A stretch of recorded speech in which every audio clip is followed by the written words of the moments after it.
Hello guys, welcome to my YouTube channel. কেমন আছো তোমরা? এখন আমরা কথা বলবো সেটা মালায়ালামের ক্রাইম থ্রিলার মুভি নিয়ে, যেটার নাম হচ্ছে দ্রিদাম। তো এই সিনেমাটার ডিরেক্টর হচ্ছে মার্টিন জোসেফ, যে জিতু জোসেফের এডি ছিল কিছু ফিল্মে, 12 ম্যান, আমাদের এতে নেরু যে সিনেমাটা এসেছিল, দৃশ্যম 2 এতে কাজও করেছিল অ্যাজ অ্যান অ্যাক্টর। ঠিক আছে, এবং এটা তার প্রথম ডিরেক্টোরিয়াল ডেবিউ ফিল্ম মার্টিন জোসেফের, যেটার নাম হচ্ছে দ্রিদাম। লিড চরিত্রে আছে সেন নিগম, যাকে আপনারা আরডিএক্স, কুম্বালাঙ্গি নাইটস এইসব সিনেমায় দেখেছেন। আমি এর 3-4টে না 2-3টে সিনেমায় দেখেছি, খুব যে বিশাল মানে সব সিনেমায় দেখেছি এরকম না। তো সেন নিগম সে লিড চরিত্রে আছে এই সিনেমাটাই, এবং এটা একটা ক্রাইম থ্রিলার মুভি। এটার নাম হচ্ছে দ্রিদাম, যেটা এখন জিও হটস্টারে আপনারা পেয়ে যাবেন, অ্যাভেলেবেল আছে। তো এই ফিল্মটা 8ই মে থিয়েটারে রিলিজ হয় এবং একটা ডিসেন্ট কালেকশন এই ফিল্মটা করে। তো ডিসেন্ট বলতে আপনি বলতে পারেন একটা অ্যাভারেজ, ঠিক আছে, মানে ডিসেন্ট মানে খুব যে সফল ফিল্ম সেরকম না, বাট ওটিটিতে আসার পরে সবাই এটাকে নিয়ে কথা বলছে। তো আমি ফাইনালি কমপ্লিট করলাম দ্রিদাম। কেমন লাগলো আমার এই ফিল্মটা, ক্রাইম থ্রিলার ফিল্মটা, যেটার মানে আমাদের ডিরেক্টর হচ্ছে জিতু জোসেফের রেডি। তো সেটা এই ভিডিওর মধ্যে কথা বলবো, চলো ভিডিওটা শুরু করা যাক। এক লাইনে যদি দ্রিদামের আমি রিভিউ করি, এই সিনেমাটার নামটা শুনলে আপনার দৃশ্যমের কথা মনে পড়বে, একটা দ্রিদাম এবং দৃশ্যম।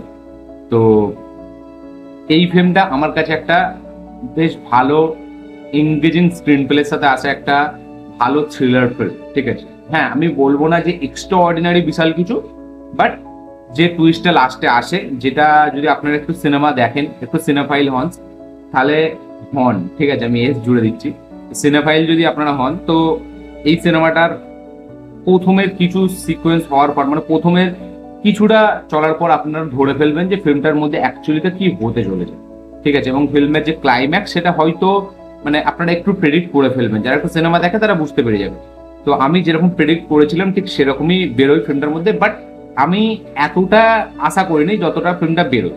তো টুইস্টটা লোকাতে যারা সিনেফাইল তাদের কাছ থেকেও টুইস্টটা কিন্তু লোকাতে সক্ষম হয় ডিরেক্টর, এবং পুরো সিনেমাটা যেভাবে চলতে থাকে, ঠিক আছে, এবং যে ইনভেস্টিগেশনের যে প্রসেস, ঠিক আছে, এবং যেভাবে মানে যারা অ্যাকচুয়ালি যাদেরকে মানে সাসপেক্ট ধরা হচ্ছে তাদেরকে যেভাবে ইনভেস্টিগেশন হয়, তো কনফিউজ আপনাকে ডেফিনেটলি করবে, এবং আপনি থ্রু দ্য ফিল্ম আপনি জুড়ে থাকবেন। ইনভেস্টিগেশনটা কিন্তু খুব এঙ্গেজিং, ঠিক আছে, এবং ক্লাইম্যাক্সটা যখন আসছে, যে ক্লাইম্যাক্স আপনারা যেটা দেখছেন সেটা shocking. As an neutral audience যদি আপনি দেখেন, যদি আলাদা সিনেমা না দেখেন, তাহলে আপনার কাছে কিন্তু খুব শকিং একটা ক্লাইম্যাক্স হতে পারে।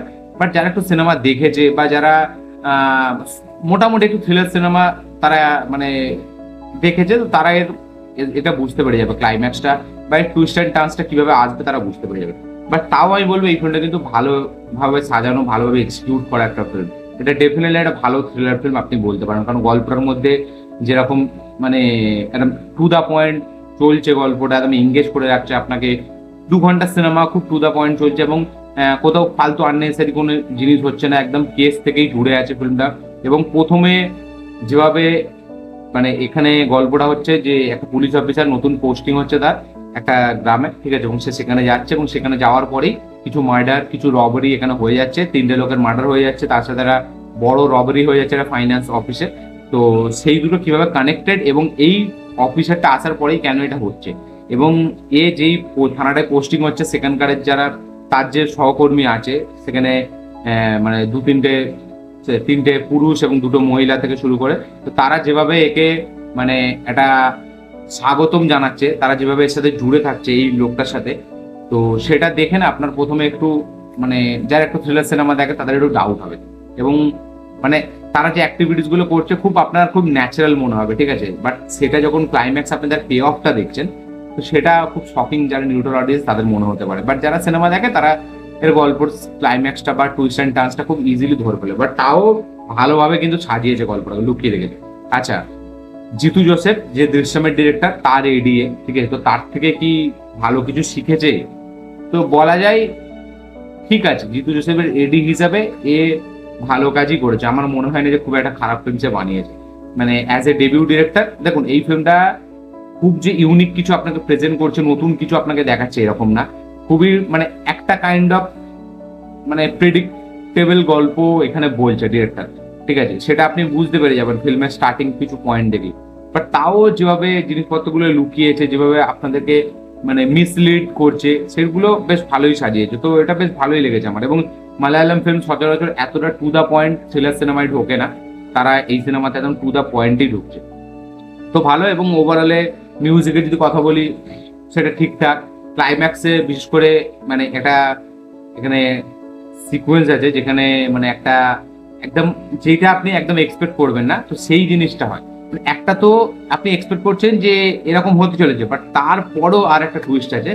একটা খুব মানে সাধারণ মহিলা, ঠিক আছে, তো তার একটা টুইস্ট আছে, সেটা খুব মানে হেভি লাগে। মানে সাধারণ বলতে কি, সে বেশি কিছু বললে স্পয়লার হয়ে যাবে, যার কারণে আমি বলছি না। মানে যে মানে এই আমাদের হিরোর ওপর ক্রাশ খাবে, ঠিক আছে, তো সেই ক্রাশ কত যে ডেঞ্জারাস একটা ক্রাশ, সেটা আপনারা ফিল্মে দেখতে পাবেন একটু মানে লাস্ট একদম ক্লাইম্যাক্সে। এবং ফিল্মের লাস্টে একটা অ্যাকশন সিকোয়েন্স আছে, ঠিক আছে, যেটা কিন্তু খুব হেভিভাবে ডিজাইন করা। সেটা খুব র, সেটা খুব ব্রুটাল, এবং তার পাশাপাশি খুব জেনুইন, খুব রিয়েলিস্টিক অ্যাপ্রোচ অ্যাকশনটাকে ডিজাইনিং করা, যেটা কোরিওগ্রাফিটা আমার খুব ভালো লেগেছে এবং খুব রিয়েল মনে হয় অ্যাকশনটা, যেন আমার সত্যিই মানে মারপিট হচ্ছে। এবং মালায়ালাম সিনেমা কিন্তু অ্যাকশন সিকোয়েন্স গুলোকে খুব ভালোভাবে ডিজাইন করতে পারে, খুবই রিয়েলিস্টিক অ্যাপ্রোচে, খুবই রিয়েল, খুব জেনুইন, খুব অথেন্টিকলি তারা ডিজাইন করে। এখানে অ্যাকশনটা লাস্টে ব্রুটাল, র, তার সাথে সাথে কিন্তু খুব রিয়েলিস্টিক, খুব জেনুইন অ্যাকশনটাকে ডিজাইন করে, যেটা খুব ভালো লাগে। এবং ক্লাইম্যাক্স যেরকম বললাম, সব পুরো ফিল্মটা দেখার পর আপনার এটা ঠিকঠাক ডিসেন্ট ভালো ফিল্ম মনে হবে, মানে খারাপ মনে হবে না কোথাও। বা টু দ্য পয়েন্ট যেভাবে চলতে থাকে গল্পটা, ইনভেস্টিগেশনটা যেভাবে আসে, প্লট লেভেলে খুব টুইস্ট অ্যান্ড টার্নস না আসলেও মানে আপনি খুব নর্মালি ফিল্মটা চলতে থাকে, বাট লাস্টে যে প্লট টুইস্টটা আছে সেটা বেশ ভালো, সেটা আমার মজাই লেগেছে, আমার খারাপ যে লেগেছে এরকম না। তো আমার এই ফিল্মটা বলা যায় বেশ ডিসেন্ট একটা ফিল্ম মনে হয়েছে, ডিসেন্ট একটা থ্রিলার ফিল্ম। যে ফিল্মটা ক্লাইম্যাক্সটা অ্যাজ এ জেনারেল অডিয়েন্স যারা অতটা সিনেমা দেখে না তাদের জন্য খুবই শকিং, যারা সিনেমা দেখে তারা ঠিকঠাক। বাট ওই যে বললাম যে দুটো টুইস্ট আছে, মানে একটা তো টুইস্ট যারা সিনেমা দেখে তারা বুঝতে পারছে, বাট শেষে একটা এখানে একটা অ্যাকশন সিকুয়েন্স আছে যেখানে একজন লাথি মারবে আমাদের হিরোকে, ঠিক আছে, দরজার ভেতর দেশে বেরোবে। তো ওই যে টুইস্টটা আপনারা যখন ফিল্মটা দেখবেন আমার এই কথাটা মনে পড়বে, তো ওই টুইস্টটা যারা সিনেমা দেখে তারাও এটা ধরতে পারবে না। তো ওইটা বেশ আমার ভালো লেগেছে। তো মার্টিন জোসেফের এই কাজটা আমার কাছে একটা ডিসেন্ট কাজ, ভালো কাজই মনে হয়েছে। ডিসেন্ট বলতে কি, আপনি এই ফিল্মটা যখন একবার দেখে নেবেন তো আপনার মনে হবে যে না ঠিক আছে, এটা ওকে ওকে ফিল্ম, মানে এটা রিসেন্ট টাইমে যেরকম থ্রিলার ফিল্ম আমরা দেখেছি মালায়ালাম ফিল্ম ইন্ডাস্ট্রিতে সেই লেভেলের হয়নি, বাট ঠিক আছে। তো এই ছিল আমার রিয়াকশন, এই ছিল আমার রিভিউ এই ফিল্মটাকে নিয়ে, সেন নিগমের দ্রিধাম, যেটা এখন জিও হটস্টারে অ্যাভেলেবেল আছে। তো সিনেমাটা আমার এই ছিল রিয়াকশন। আপনাদের কি বক্তব্য, কি মতামত, কি রিয়াকশন যারা দেখে নিয়েছেন অবশ্যই কমেন্টে লিখে জানাবেন, যারা এখন দেখেননি দেখুন ভাবছেন অবশ্যই কি দেখুন, দেখে কমেন্ট করবেন আপনার কি বক্তব্য, কি মতামত, কি রিয়াকশন। এই ছিল আমার রিভিউ, দেখা হচ্ছে পরের ভিডিওতে, ততক্ষণের জন্য।